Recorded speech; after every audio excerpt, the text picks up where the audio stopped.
Mamadi Doumbouya, confirmé par les urnes, un parcours fulgurant commencé par les armes. Nous appelons nos Le frères 5 septembre 2021, ce colonel, alors à la tête des forces spéciales, renverse le président Alpha Condé, celui-là même qui l'avait nommé à ce poste.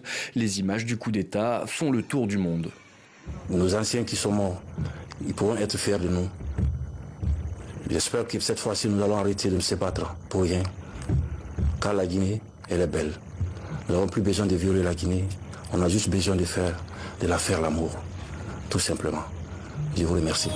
Mamadi Doumbouya s'impose alors à Conakry comme l'homme de la transition. Passé par la Légion étrangère et l'école de guerre en France, il cultive une image de soldat discipliné, nationaliste, décidé à refonder l'État guinéen. Nous voulons rassurer tout le monde, ici présent, qu'il n'aura aucun esprit de haine ni de vengeance. À son arrivée au pouvoir, il promet un retour rapide à l'ordre constitutionnel et assure qu'aucun membre de la junte, lui inclus, ne sera candidat à la prochaine élection présidentielle. Il faut qu'on se rassemble, qu'on se donne la main. Et tout ce que nous allons entreprendre dans les jours qui viennent et les années qui viennent sera pour l'intérêt suprême de la nation.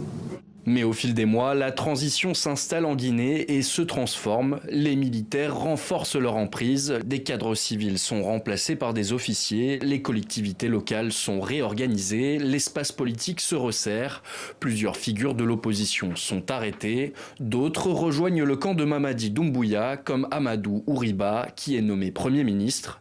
Marié à une gendarme française, Mamadi Doumbouya revendique une vision indépendante de toute influence étrangère dans une Afrique de l'Ouest marquée par les rivalités entre grandes puissances.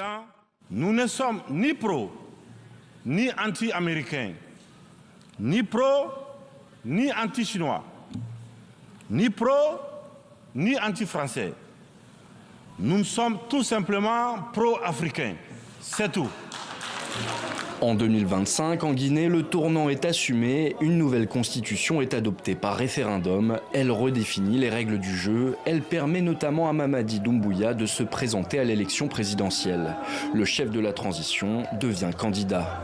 Le climat politique est étroitement contrôlé, les voix dissidentes étouffées. Dans sa campagne, Mamadi Doumbouya se présente comme le garant de la stabilité, de la souveraineté nationale et du développement économique. Il met en avant les grands projets miniers, en particulier l'ouverture de la mine de fer de Simandou, présentée comme la clé de la transformation économique du pays. Cette élection marque la fin officielle de la transition. L'adoption de la nouvelle constitution permet en théorie à Mamadi Doumbouya de rester président de la République jusqu'en 2040.